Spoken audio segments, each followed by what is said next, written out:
আমি আগেই বলেছি আমরা সংরক্ষিত আসনের নারীরা আমরা এখানকার সবচেয়ে স্নেহের এবং আমাদের অধিকারও অনেক বেশি।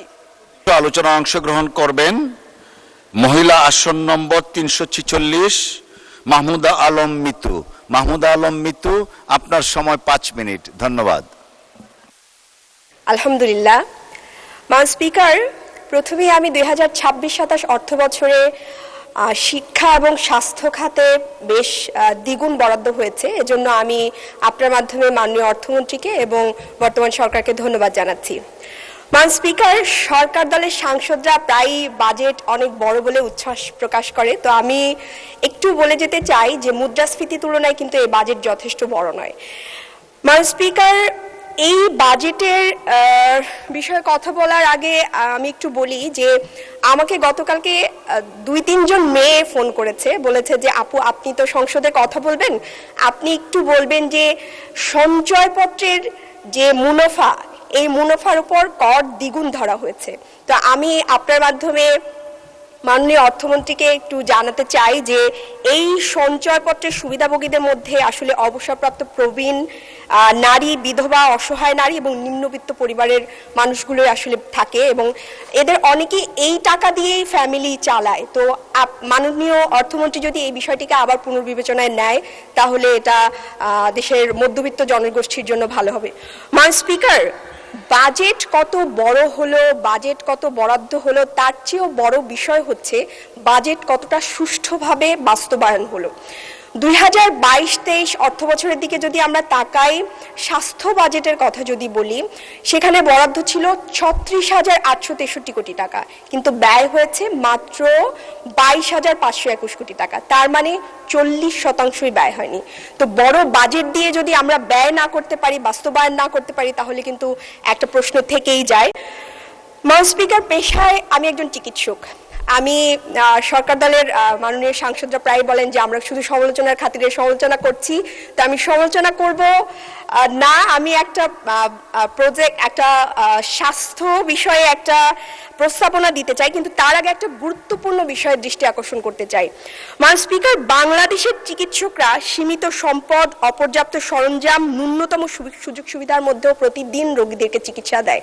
আপনি জানেন, আপনারা সবাই একটা এলাকা থেকে নির্বাচিত হয়ে এসেছেন এবং সেই এলাকার হাসপাতালের কি অবস্থা এটা অ্যাজ এ হোল আমরা সবাই জানি, এবং হাসপাতালে ডাক্তারদের রুমের কি অবস্থা, তারা কিভাবে চিকিৎসা দেয়, কত কম সরঞ্জামের মধ্যে চিকিৎসা দেয়, এটা কিন্তু আমরা জানি। কিন্তু তারপরেও অত্যন্ত দুঃখের সাথে বলতে হচ্ছে যে আমাদের চিকিৎসকরা প্রতিনিয়ত লাঞ্ছিত হচ্ছে, তারা কর্মস্থলে প্রতিনিয়ত শারীরিক নিগ্রহের শিকার হচ্ছে।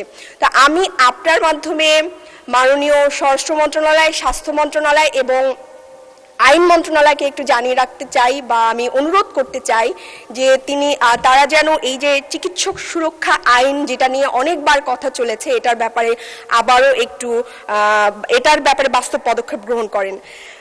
মাননীয় স্পিকার, রাজনীতিতে যুক্ত হওয়ার আগে আমি পেশাগত জীবনের পাশাপাশি ফ্রি চিকিৎসা দিতাম গর্ভবতী নারীদের। তা আমি যখন রাজনীতিতে আসি তখন তারা আমাকে প্রশ্ন করেছে, আপু আপনি তো চলে যাচ্ছেন, আমি প্রায় 30,000 গর্ভবতীদের চিকিৎসা দিয়েছি, বিনামূল্যে পরামর্শ দিয়েছি, তা আপনি তো চলে যাচ্ছেন, এখন তো আমরা এই সুবিধা থেকে বঞ্চিত হব। তখন আমি তাদেরকে কথা দিয়ে এসেছিলাম এবং খুব বড় গলায় আমি কমেন্টও করতাম যে আমি যদি নীতি নির্ধারণী পর্যায়ে যাই বা আমি যদি সংসদে যাই, আমি এমন নীতি বাস্তবায়ন করব যেখানে বাংলাদেশের 30,000 নয় 30 লক্ষ মায়েরা নিরাপদে সন্তান প্রসব করতে পারবে। তো মাননীয় স্পিকার, অত্যন্ত দুঃখের সাথে জানাতে হয়, খুব আবেগীয় বিষয় আমাদের নারীদের জন্য, বাংলাদেশে প্রতি বছর 3.5 থেকে 4,000 নারী সন্তান প্রসব করতে গিয়ে মারা যায়। এর চেয়ে দুঃখজনক একটা দেশের জন্য কিছু হতে পারে না। মাননীয় স্পিকার, এই মারা যাওয়ার পিছনে একটা কিছু কারণ রয়েছে, তার মধ্যে দেখা যায় যে WHO যে নিয়ম, সে অনুযায়ী একজন নারীকে 8 বার অ্যান্টিনেটাল চেক আপ করার কথা, বাংলাদেশে মাত্র 5% নারী 8 বার চেক আপ নেয়, এবং 4 বার হলেও আমরা স্ট্যান্ডার্ড বলি বা ধরে নেই যে ওকে, সে 58% নারী এই 4 বারও নেয় না। এতে কি হয়? দুর্বল মানব সম্পদ তৈরি হয়। এই যে হামে এতগুলো শিশু মারা গেল, এদের সাথে কিন্তু এই যে গর্ভ অবস্থায় একটা অপুষ্টির একটা সম্পর্ক মাননীয় স্পিকার থেকে যায়। তো আমি আপনার মাধ্যমে আমি বরাবরই বলেছিলাম যে আমি এমন স্বাস্থ্যনীতি চাই যেই স্বাস্থ্যনীতিতে একজন মা যখন প্রসব বেদনায় কাঁদবে রাষ্ট্র তার হাত ধরবে, এবং পার্শ্ববর্তী দেশ শ্রীলঙ্কা এই কাজটা করে। শ্রীলঙ্কা মাতৃমৃত্যুর হারকে ঈর্ষণীয় পর্যায়ে কমিয়ে এনেছে।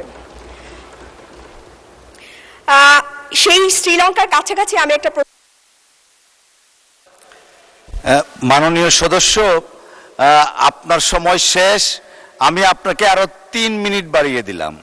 স্পিক প্যাকেজ এটা চালু করার জন্য আমি এখানে স্বাস্থ্যমন্ত্রীও নেই, প্রতিমন্ত্রীও নেই, আমি বারবার খেয়াল করছিলাম, এবং আমি একজন বিরোধী দলের নারী সদস্য, আমার এই গুরুত্বপূর্ণ কথাটি এবং এই খুবই গুরুত্বপূর্ণ এবং আবেগময় একটা জায়গা নারীদের জন্য, এই কথাটি আমার সংসদ যারা আছেন তারা নেবেন কিনা আমি এটা নিয়ে, তারা নাই, আমি তারপরেও বলছি, এবং এটা কিন্তু দেশের জন্য, এবং আমি রাজনীতিবিদ নই, আমি জুলাইয়ের পরে এসেছি এবং আমি মানুষের জন্য কাজ করতে চাই। এটা একটা বড় জায়গা, এটা যদি আমাদের মায়েদের জন্য এরকম বেনিফিট প্যাকেজ নেওয়া হয় আমরা একটা সবল মানব সম্পদ তৈরি করতে পারবো। এর মধ্যে কি কি থাকবে মাননীয় স্পিকার?